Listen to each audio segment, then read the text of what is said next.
आम्ही सर्व तालुका पाटणमधल्या परभणी यांच्या उपोषणासाठी आणि मराठा समाजाला ओबीसी आरक्षण मिळण्यासाठी त्यांना एक पाठिंबा म्हणून इथं आलेलो आहे।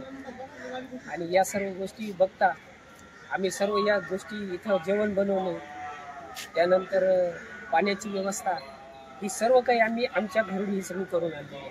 आपण पाहताय आमच्याकडे पातेलं आहे, गाडीमध्ये गॅस आहे, बाकी सर्व जी सुविधा आहे ती पूर्णपणे तिथं आणून आम्ही हे सगळं बनवलेलं आहे।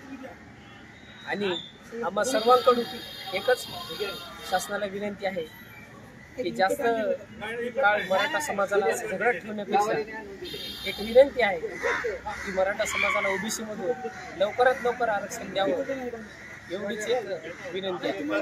आमची 2 दिवसानं शासनाने आणखी काही तुमची पुढे भूमिका काय? यानंतर आमची पुढील भूमिका मनोजदादा जे आम्हाला सांगतील त्याप्रमाणे आमची पुढील भूमिका राहील।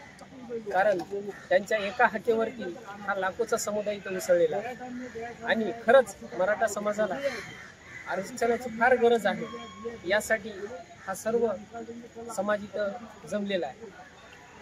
यासाठी या सर्व गोष्टी लक्षात घेऊन शासनाने मराठा समाजाला लवकरात लवकर आरक्षण द्यावं। असेच व्हिडिओ पाहण्यासाठी बीट टाइम्सला लाईक करा, शेअर करा।